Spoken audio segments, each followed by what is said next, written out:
दे दी हमें आजादी बिना खटक बिना ढाल, साबरमती के संत तूने कर दिया कमाल। आंधी में भी जलती रही गांधी तेरी मसाल, साबरमती के संत तूने कर दिया कमाल। धरती पर लड़ी तूने अजब ढंग की लड़ाई, दागी न कहीं तोप न बंदूक चलाई। वाह रे फकीर क्या तूने खूब करामात दिखाई। नमस्कार, आज 2 अक्टूबर है। सत्य और अहिंसा के पुजारी राष्ट्रपिता महात्मा गांधी की जयंती। खुशी के इस पावन अवसर पर मैं doctor Chhotelal Gupta, assistant professor, Bapu को कोटि कोटि प्रणाम करता हूं। महात्मा गांधी, भारत की आजादी में बापू ने एक अहम भूमिका निभाई और अहिंसा के बल पर अंग्रेजों को भारत से खदेड़ दिया। महात्मा गांधी ने दुनिया को अहिंसा का पाठ पढ़ाया और यह भी बताया कि अहिंसा से बड़ा शक्तिशाली हथियार और कुछ भी नहीं हो सकता।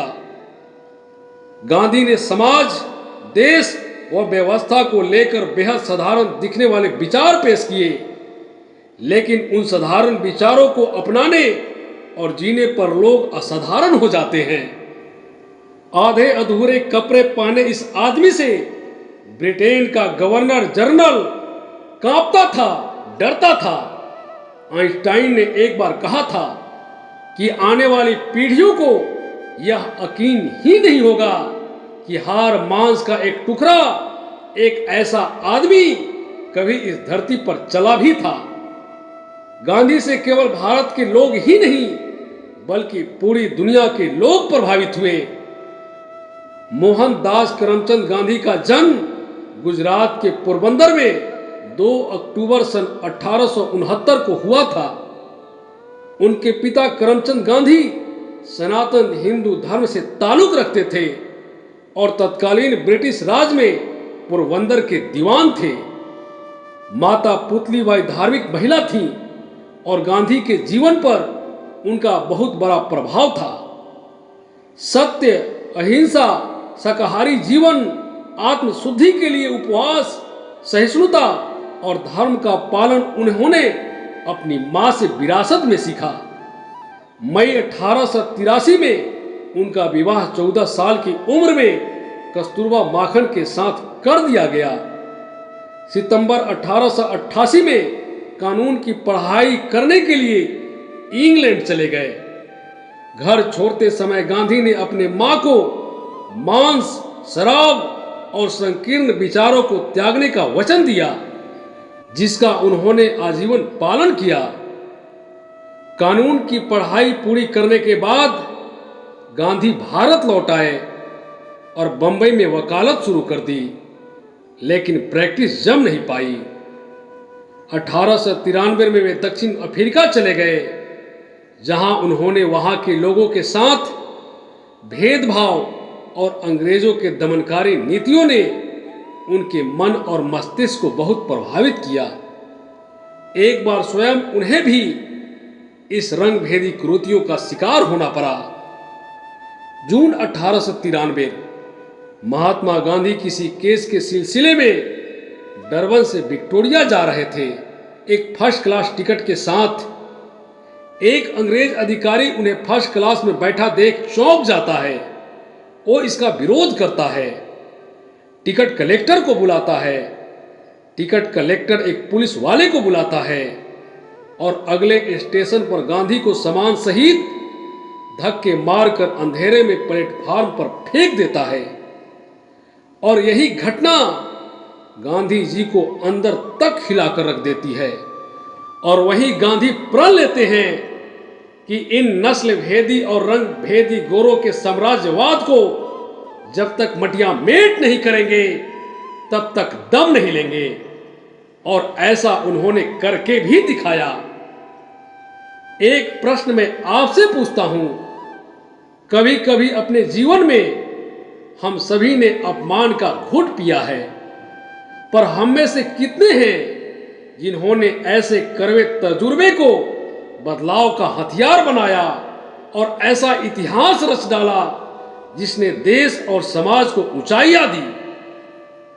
कालखंड में झांके तो कालिदास, चाणक्य और पांडवों के नाम याद आते हैं, पर गांधी का नाम इस फेयर लिस्ट में कैसे आया, यह भी एक सोचने का विषय है। सन 1915 में गांधी दक्षिण अफ्रीका से भारत लौट आए। इसके साथ ही शुरू हुआ गांधी के महान बनने का सफर। गांधी के कई रूप थे।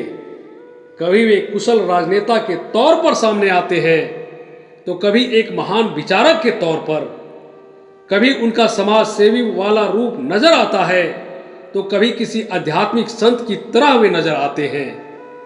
एक पत्रकार और लेखक की छवि भी कई लोगों के जहन में है। इसमें कोई आश्चर्य नहीं कि कई लोगों के लिए गांधी उस दौर में रातों रात चमत्कार करने वाले किसी अवतारी पुरुष की तरह थे। उनकी इस व्यक्तित्व ने देश को न सिर्फ एकजुट किया, बल्कि आजादी के लिए मर मिटने के लिए जुनून भी पैदा की। आजादी के लिए भारतवासियों के आंदोलन में दो बुनियादी समस्याएं थी, पहला नेतृत्व की और दूसरा संगठन की। 1915 यानी महात्मा गांधी के भारत आने तक स्वतंत्रता आंदोलन बहुत हद तक बिखराव की स्थिति में थी। महात्मा गांधी ने इस आंदोलन को न सिर्फ संगठित किया, बल्कि उसे एक नई दिशा और नेतृत्व भी प्रदान किया। नतीजा पहले से ज्यादा मजबूती और धार के साथ आंदोलनकारी अंग्रेजी हुकूमत की जड़ें हिलाने में कामयाब रहे। गांधी का कांग्रेस में आने से पहले यह पार्टी सिर्फ शहरों तक ही थी। गांवों में कांग्रेस पार्टी का जुड़ाव न के बराबर था। गांधी ने इस सीमित पहुंच को देशव्यापी बना दिया। इसके लिए गांधी ने देश का दौरा किया और किसानों के स्थानीय मुद्दों में शामिल होना शुरू कर दिया। अंग्रेजों के जुल्मों से उनका पहला टकराव शुरू हुआ 1917 में चंपारण में। यहां अंग्रेजों की तिनकठिया व्यवस्था से निलही किसान कराह रहे थे। अंग्रेजों को गांधी के आगे झुकना पड़ा। इस तरह चंपारण ही दरअसल गांधी के सत्याग्रह की पहली प्रयोगशाला बनी। इसके बाद खेरा मजदूर आंदोलन, अहमदाबाद मीर मजदूर आंदोलन ने गांधी को आम लोगों के बीच मसीहा बना दिया। महात्मा गांधी लोगों के बीच इतने प्रिय हो गए कि उनकी एक झलक पाने के लिए लोग मीलों पैदल चलकर आते थे। दरअसल महात्मा गांधी की छवि किसी जादूगर या भगवान के तौर पर बनाने वाला वह दौर था। गांधी के सतत संघर्ष, अथक परिश्रम और सफल नेतृत्व का परिणाम रहा कि अंग्रेजों को 15 अगस्त 1947 को भारत से अपनी बोरिया बिस्तर समेटकर ब्रिटेन भागना पड़ा। इस प्रकार हमारा देश 15 अगस्त 1947 को आजाद हुआ। महात्मा गांधी एक ऐसी अर्थव्यवस्था के हिमायती थे जो देश के आम जन का जीवन बेहतर कर सके। वे इकोनॉमी का एक ऐसा मॉडल चाहते थे जिसमें गांव-गांव तक उद्योग हो, गरीब अमीर के बीच असमानता खत्म हो और हर व्यक्ति के पास रोजगार हो। गांधी जी का मंत्र था कि जब भी कोई काम हाथ में ले तो यह ध्यान में रखें कि सबसे गरीब और समाज के सबसे पिछले या कमजोर व्यक्ति का क्या लाभ होगा, इसका ध्यान सबसे पहले रखें। महात्मा गांधी का मानना था कि आर्थिक विकास का लक्ष्य मनुष्य को खुशहाल बनाना होता है। वे बहुजन सुखाय, बहुजन हिताय और सर्वोदय यानी सबके उदय के सिद्धांतों में विश्वास करते थे। गांधी जी ने ऐसी व्यवस्था को बेहतर समझा जिसमें मजदूर या श्रमिक स्वयं अपना मालिक हो। गांधी जी ने देश को आत्मनिर्भर बनाने के लिए स्वदेशी अपनाने पर जोर दिया। गांधी जी कहते थे कि भारत गांवों में बसता है, शहरों में नहीं। गांव वाले गरीब हैं क्योंकि अधिकतर बेरोजगार हैं या अल्प बेरोजगार की स्थिति में हैं। इनको उत्पादक रोजगार देना होगा जिससे देश की संपत्ति में वृद्धि हो। उनकी सोच यही थी कि देश में जनसंख्या बहुत ज़्यादा है, लेकिन उनकी तुलना में देश की जमीन और साधन सीमित हैं। इसलिए गांव-गांव में छोटे उद्योग ही रोजगार दे सकते हैं। गांधी एक ऐसा व्यक्ति जो सत्य के साथ अपनी प्रयोग करता था, खुद लाठी टेक कर चलता था, लेकिन दुनिया को अपनी कलम से रास्ता दिखाने का फन रखता था, जिसका भारत यंग इंडिया होने का सपना देखता था और जिसे इस आज को कल ही दिख गया था। कहते हैं ना कि जो किताब और कलम को अपना साथी बना लेता है, उसके साथ सारा जमाना चलता है। महात्मा गांधी ने भी अपने जीवन के उतार चढ़ाव और हर पल की परवाह किताब और कलम को ही बनाया था। गांधी जी अपने जीवन का आधार किताबों को ही मानते थे। यही वजह है कि एक तरफ वे उच्च दर्जे के पाठक थे, दूसरी तरफ उनकी कलम का विस्तार पटल भी बेहद व्यापक है।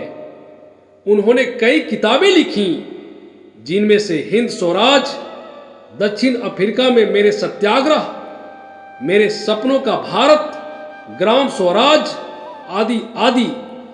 बतौर संपादक भी गांधी जी ने हरिजन पत्रिका, इंडियन ओपिनियन, नवजीवन, यंग इंडिया और हरिजन सेवक आदि अन्य पत्र पत्रिकाओं का संपादन भी किए। महात्मा गांधी एक दक्ष अनुवादक भी थे।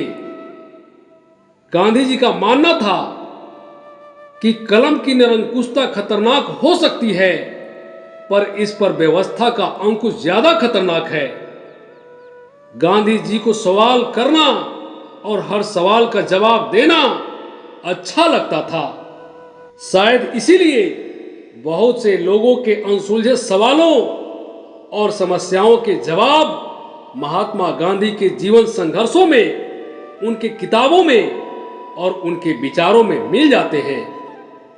किताबों के पन्ने भले ही आज पीले पड़ गए हैं, पर उनके सबक आज भी साफ साफ दिखते हैं।